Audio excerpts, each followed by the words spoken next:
Okay, I'm going to do section 4 and 5 together. So section 4 has to do with variables in conflict styles, and they look at both gender and culture. And then they kind of conclude with, and there are more similarities than there are differences. So let's just go through these quickly. They say, in general, males use more competing behaviors with other males and more avoiding behaviors with females.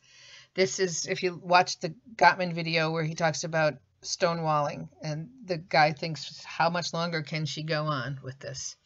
All right, women are more concerned with maintaining the relationship during a conflict. There's a wonderful text box, Focus on Research, on page 342 that say it's We Have to Talk, Men and Women in Conflict. And they say that women are much more likely to say, let's talk through this conflict, and guys are more likely to try to avoid it.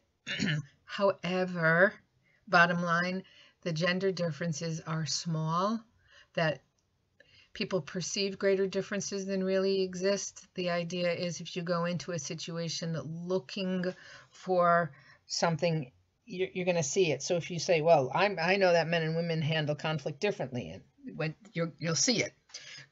There's interesting information that Gottman said he's studied gay and lesbian couples to see if they have the same kind of conflict patterns, and he says not as much. There seems to be less of a power struggle. I like this. Gottman speculates that their relationships don't have as many of the power struggles that come from traditional male and female sex roles. So if you remember that gender has to do with what our culture says, or what our culture says men and women should do, or how they should behave. Okay, I don't know, I lost my train of thought there. So gender, I always think gender should be under culture and not a separate concept from culture. But if we do look at culture, sumo wrestlers again, not really sure why. So in a country like the United States, as we said earlier, we are by nature a competitive culture. So overall we prefer competing, or at the very least, most people prefer bringing the conflict out into the open, where collectivistic cultures prefer, rather than competing, they would, possibly not even, they would avoid or do some more compromising and problem solving. And I thought this was really interesting when we think about this competition. In the United States, there is one lawyer for every 275 people. In Japan, there is one lawyer for every 4,000 people, because competition is not great.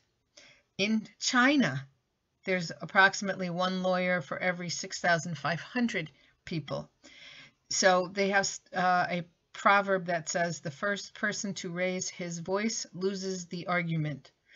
So the idea is that the culture in which we were raised has a big impact on how we choose to view conflict. And so it's the social norms. This is social phenomena. Okay. So let's move on to the next one. How do we manage conflict? I think it's really interesting that maybe 10 years ago, maybe a little bit more, this chapter was not called managing conflict. It was called conflict resolution. And then they realized, you know what? We don't necessarily resolve conflicts.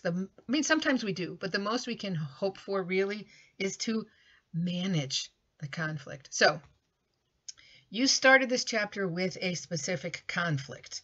You might have had to revise it a little bit, but now you have a conflict and you want to figure out how are you going to get to the point where you and the other person involved in this conflict feel better about it. Before you meet with this person, You need to define your needs. What do you want out of this situation? And then you need to let the other person know, because I will tell you, they are not a mind reader. So when are you going to do this? Let's say it's a conflict with your mom. Do not tell her about it when she's in the middle of preparing dinner. Probably a bad time. Do you do it when other people are around? Do you do it when it's just the two of you? Go back to chapter 5 and look at what we talked about in terms of I language. Not you do such and such. How about I feel this way when you do that? So the emphasis is on you and how you're feeling. You're explaining, you're not placing blame. Now, you have to make sure that because you've had your chance to share, you have to listen, really listen to the other person's needs. Don't get defensive. Don't try to solve their problems. Try to do a lot of questioning and paraphrasing there. Together, you should generate possible solutions. What are 5 things that we could do? And then you're going to look at the possible solutions. Is this workable? Why will this work? Why won't it work? And then choose the best one that the two of you can agree on, or at least the one that the two of you think is least objectionable. Then you have to then implement the solution. I think a lot of people stop. They've evaluated, this is what we should do, and then they move on and they never change their behaviors. So implement the solution and then give it a week, 2 weeks, 2 months, whatever it is, come back together and say, how has this solution been working? Okay, so hopefully when you went through this chapter thinking about a conflict you have more insight into how you tend to try to manage conflicts, how probably the person that you're in conflict with tends to manage conflicts. And are you symmetrical? You're doing the same thing? Are you complementary? You're doing opposite things? And since probably this is a serial conflict, those are the ones we usually bring up, things that just never seem to get resolved. Can you put a plan in place? You don't have to, but if you don't, then you're saying that you're okay with the situation that you're in.